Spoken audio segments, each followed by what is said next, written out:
Hi guys வணக்கம். இது உங்கள் ட்ரேடிங் வித் ராஜ். இன்னைக்கு நம்ம ஒரு சூப்பரான ஒரு ஸ்ட்ராட்டஜி உள்ளோம். சார் எங்க பை பண்ணா கொஞ்சம் ப்ராஃபிட்ஸ் வரும், டெய்லிக்கான ஒரு லிமிட்டான ஒரு ப்ராஃபிட்ஸ் கிடைக்கக்கூடிய ஒரு ஸ்ட்ராட்டஜி சொல்லுங்க சார். நிறைய பேர் கேட்டிருக்காங்க. அதுக்காக நம்ம எப்படி ட்ரேட் பண்ணலாம், எப்படி ட்ரேட் பண்ணா ப்ராஃபிட்டபிள் எடுக்க முடியும் அப்படின்றத நான் எக்ஸ்பிளைன் பண்ண போறேன். ரொம்ப இம்பார்ட்டன்டான விஷயம். முதல்ல சப்ஸ்கிரைப் பண்ணாதவங்க சப்ஸ்கிரைப் பண்ணிக்க நம்ம சேனலை. லைவ் ட்ரேடிங் என்ன பார்க்காதவங்க நீங்க போய் லைவ் ட்ரேட் பார்க்கலாம், என்னுடைய சேனல் இருக்கு. ஓகே, நீங்க அதை பார்த்துட்டு என்ன முடிவு பண்ணுங்க, சப்ஸ்கிரைப் பண்ணலாமா வேண்டாமான்றது. ஓகே காய்ஸ், இப்போ பார்த்துருவோம் ஸ்ட்ராட்டஜி எப்படி இருக்குது. ஓகே, நான் யூஸ் பண்ணிட்டு இருக்குது இது தன்னுடைய ட்ரேடிங் அக்கௌண்ட். எந்த ட்ரேடிங் அக்கௌண்ட் பெஸ்டான்றீங்க? எல்லாமே பெஸ்ட் தான். ஆனா என்னோட பொறுத்தவரையும் ஸ்கேல்பிங்ல நான் பண்ணக்கூடிய 10 to 15 பாயிண்ட்ஸ் கேட்ச் பண்ணக்கூடியது. இதுக்கு பாஸ்கெட் ஆர்டர் கிரியேட் பண்ண அவசியம் இல்லை, ஐஸ்பர்க் ஆர்டர் கிரியேட் பண்ண அவசியம் இல்லை. உங்ககிட்ட கேபிட்டல் இருந்தால் போதும். ஒன்லி நீங்க சார்ட்ல நீங்க எவ்வளவு பாயிண்ட்ஸ் பண்ணலாம், ஆட்டோமேட்டிக்கா அது ஐஸ்பர்க் ஆர்டர் ஆகும். உங்களுக்கு எக்ஸிட் என்ட்ரி என்ட்ரி உங்களுக்கு கிரியேட் பண்ணி கொடுத்துரும். ஈஸியாவே இருக்கு. நான் இப்போ நான் காட்டுறேன் பாருங்க. இது வந்து தன்னுடைய ஹோம் பேஜ்ல இந்த நிப்டி 50 இருக்கு. நான் நிப்டி 50 எடுத்துக்கிறேன். நிப்டி 50 சார்ட்டை நான் ஓபன் பண்ண உடனே இந்த மாதிரி ஒரு தனியா விண்டோ ஓபன் ஆகும். நேற்று சொன்ன மாதிரி தான் பாருங்க. இந்த லெவல்ல நான் நேற்று மார்க் பண்ணி ப்ரெடிக்ஷன் பண்ணிருந்தேன். மார்க்கெட் எப்படி போகலாம், எப்படி செய்யலாம் அப்படின்ற விஷயங்கள். அதே மாதிரி தான் ஒரு எம் பேட்டர்ன் கிரியேட் பண்ணி மார்க்கெட் கீழே வந்திருக்கு. இப்போ பாருங்க, ஒரு பேரிஷ் மூமெண்டமா கரெக்டாக 24,213 லெவல்ல மார்க்கெட் வந்து பர்ஃபெக்ட் லெவல்ல நின்று இருக்கு பாருங்க. 50 மினிட்ஸ் டைம் ஃப்ரேம்ல வச்சிருக்கேன். 50 மினிட்ஸ் டைம் ஃப்ரேம்ல நீங்க அனலிசிஸ் பார்க்காதவங்க போய் பார்க்கலாம். செமையான ஒர்க்கா இருக்கு. இங்க இருந்து டோட்டலா பார்க்கும்போது ஒரு பையிங்ல போகும் அப்படின்றது எல்லாரோடைய கன்செப்டா இருந்துச்சு. ஆனா மார்க்கெட் மார்னிங் பை சைடும் போயிருக்கு, செல் சைடும் போயிருக்கு. அப்ப டோட்டலா கன்சல்டேஷன்ல ஒரு எம் பேட்டர்ன் கிரியேட் பண்ணிருக்க பாருங்க. அந்த டிராப் கூட நான் எக்ஸிட் பண்ணல. கன்சல்டேட் கிரியேட் பண்ணிட்டு மார்க்கெட் அங்க இருந்து ஒரு செல்லிங் பிடிச்சல 24,213 லெவல்ல இப்ப சப்போர்ட் லெவல்ல இருக்கு. ஓகே, இந்த டிரா வந்து நான் கேன்சல் பண்றேன். Draw cancel. இப்ப நம்ம என்ன செய்யலாம், எப்படி ட்ரேட் பண்ண முடியும்? 3 மினிட்ஸ் டைம் ஃப்ரேம் எடுத்துங்க. 3 minutes time frame very important. Evening டைம்ல பார்க்கும்போது 3 மினிட்ஸ் டைம் ஃப்ரேம்ல மார்க்கெட் நிப்டி ஒரு செம்மையான கிராஷ் மூவ்மெண்ட் உருவாயிருக்கு. ஓகே, பிரீமியம் எப்படி எகிரி இருக்குன்னு நம்ம பார்ப்போம். Premium okay. இப்போ நீங்க எந்த எந்த பிரீமியம் வச்சு நீங்க எடுக்கலாம் சார்? நீங்க பொறுத்தவரையும் ஆப்ஷன் செயினுக்குள்ள போங்க. ஆப்ஷன் செயினுக்குள்ள ஏடிஎம் பிரைஸ் சென்டரா போயிட்டு இருக்கா, இந்த பிரைஸை வந்து நீங்க செலக்ட் பண்ணிக்கோங்க. ஓகே, ஐடிஎம்லயும் அதிகபட்சம் டீப் ஐடிஎம்லயும் போக வேண்டாம். நீங்க ஏடிஎம் பிரைஸ்ல பண்ணுங்க, இல்ல ஒன் பிரைஸ் கீழே பண்ணுங்க, இல்ல ஒன் பிரைஸ் மேல பண்ணுங்க. ஓரளவுக்கான பெட்டரா ஒரு உங்களுக்கு டெல்டா மூமெண்டம் இருக்கும், பிரைஸ் மூமெண்டம் இருக்கும். ஓகே, இப்போ ஏடிஎம் பிரைஸ்ல 24,300 புட் ஆப்ஷன் நான் எடுத்திருக்கேன். புட் ஆப்ஷன் இங்க பாருங்க. ஏடிஎம் பிரைஸ் எடுத்திருக்கேன். இப்போ 3 மினிட்ஸ் டைம் ஃப்ரேம் வச்சிருக்கேன். 3 மினிட்ஸ் டைம் ஃப்ரேம்ல பார்க்கும்போது இது 915 கேண்டல். இப்போ பாத்தீங்கன்னா கர்சர் தெரியும். 915 கேண்டல் இங்க பாருங்க. இவ்வளவு பெரிய பிக் சைஸான ஒரு கேண்டல். 915 கேண்டல். இதனுடைய ஹை பாருங்க. ஹையை நான் மார்க் பண்றேன். 915 கேண்டல் 243 ஓபன் ஆன பிரீமியம் அங்கதான் ஓபன் ஆயிருக்கு. ஈவினிங் அந்த இடத்துல தான் முடிஞ்சிருக்கு பாருங்க. ஈவினிங் லாஸ்ட் கேண்டல் அதே சேம் இடத்துல முடிஞ்சிருக்கு. இதுல நம்ம எப்படி பை செல் பண்ணலாம்? ஒன்றும் இல்லை சார், ஈஸியான மெத்தட். நல்லா புரிஞ்சுக்குங்க. ஈஸியான மெத்தடை பத்தி நான் உங்களுக்கு சொல்லிட்டு இருக்கேன்.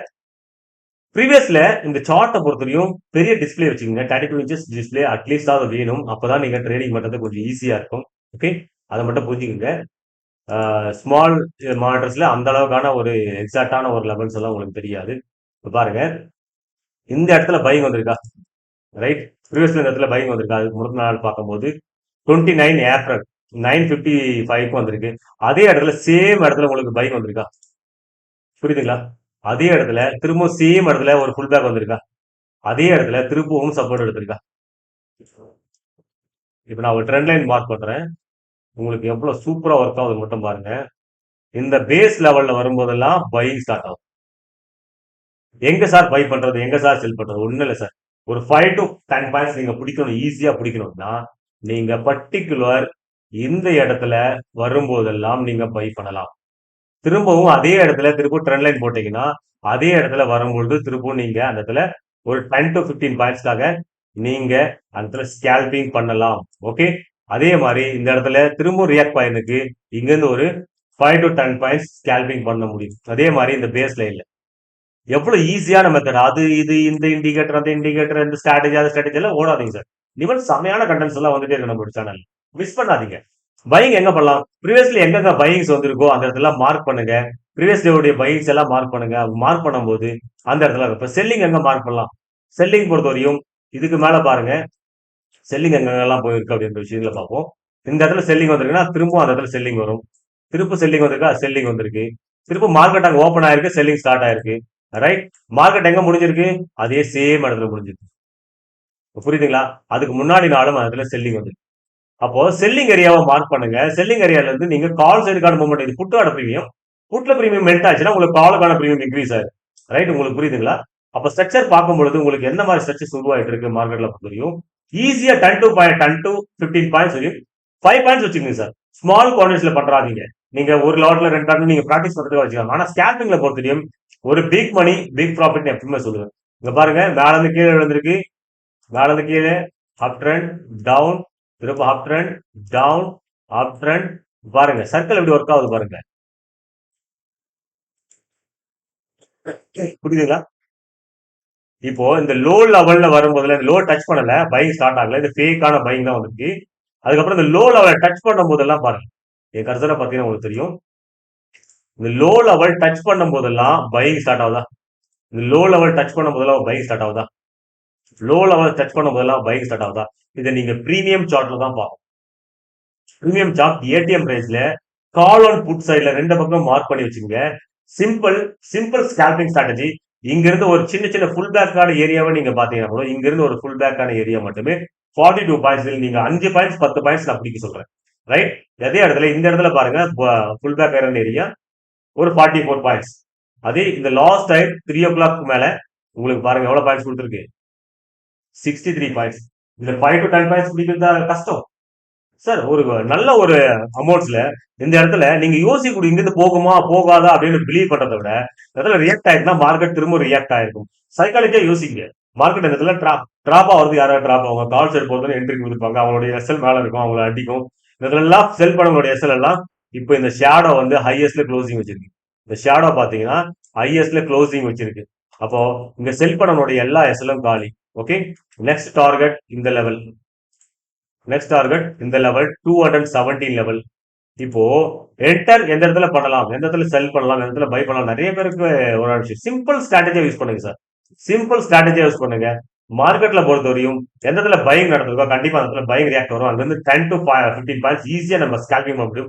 ஏதாவது செல்லிங் வந்திருக்கோ அந்த இடத்துல ஸ்ட்ராங் செல்லிங் வந்திருக்கா, மறுபடியும் செல்லிங் வந்திருக்கா, அதாவது திரும்ப செல்லிங் வரதுக்கான வாய்ப்புகள் உண்டு. அங்கிருந்து நீங்க செல் பண்ணீங்கன்னா ஒரு 5 to 10 பாயிண்ட்ஸ் நீங்க பயப்படாம புக் பண்ண முடியும். புரியுதுங்களா? இந்த தடவை செல் பண்ணலாம், இந்த தடவை செல் பண்ணலாம், திரும்ப அகைன் போயிருக்கு, இந்த தடவை செல் பண்ணலாம். ஓகே. இதெல்லாம் ஒரு இம்பார்ட்டன்ஸான இடம். இதெல்லாம் நோட் பண்ணிக்கங்க. பிரீமியம்ல 3 மினிட்ஸ் டைம் ஃப்ரேம் ஒர்க் ஆகும், பக்கா ஒர்க் ஆகும், சூப்பரா ஒர்க் ஆகும். புரியுதுங்களா? ஸ்கேல்பிங்ல ஏகப்பட்ட ஸ்ட்ராட்டஜி இருக்கு. ஓகே. அது நான் ஃபில்டர் பண்ணி ஒரு 11 to 12 ஸ்ட்ராட்டஜி நான் வச்சிருக்கேன். அது அவருடைய சக்சஸ் ரேஷியோன்னு பார்க்கும்போது நீங்க 10 என்ட்ரிஸ்ல ஒரு 7 to 8 என்ட்ரிஸ் வந்து உங்களுக்கு மிஸ் ஆகும். ஓகே. லாஸ் இருக்கும், எல்லா ஸ்ட்ராட்டஜிலும் லாஸ் இருக்கும். லாஸ் வந்து நம்ம கையில இருக்கு, எவ்வளவு லாஸ் எடுக்க போறோம் அப்படின்னு. லாஸ் ரொம்ப அதிகமா நம்ம ஹோல்டு பண்ண போதுல ப்ராஃபிட்ஸ் லாக் பண்ண போறோம். இந்த விஷயத்த ஒவ்வொரு சார்ட்லயும் போயிட்டு மார்க் பண்ணி நீ பிராக்டிஸ் பண்ணுங்க. டைமை யூஸ் பண்ணுங்க, டைமை பாஸ் பண்ணாதீங்க. டைம் பாஸ் பண்றது நீங்க நினைச்சீங்கன்னா டைம் தான் உங்களை பாஸ் பண்ணிட்டு இருக்கு. ஒவ்வொரு நாளும் பேக் டெஸ்ட் எடுத்து பாருங்க. எதெல்லாம் ப்ரீவியஸ்ல பயம் வந்து அதெல்லாம் பயம் வந்து நம்ம ஏன் பயந்தோம், நம்ம ஏன் என்ட்ரிஸ் கொடுக்க முடியல, நம்மளால ஏன் அதை செயல்படுத்த முடியல, கொஞ்சமா அது யோசிங்க. கண்டிப்பா வின்னிங் ரேஷியோ அதிகமாகும். இன்னில இருந்து ட்ரேடிங் வந்து உங்களுக்கு வேற மாதிரி தெரியும். ட்ரேடிங் அது பிரகாரம் தான் போயிட்டு இருக்கு. சார்ட் அது பிரகாரம் தான் ரீட் ஆயிடுச்சு. நம்ம தான் பயந்துட்டு இருக்கும். அங்க இருந்து என்ட்ரி கொடுக்கலாமா வேண்டாமான்னு 10 பாயிண்ட் 20 பாயிண்ட் போயிடும். அது நேரத்தில் போயிட்டு என்ட்ரி கொடுப்போம். என்ட்ரி கொடுத்தா கீழே வரும், பிரைஸ் லாஸ் இருக்க காட்டுறது நீங்க எக்ஸிட் பண்ணுவீங்க.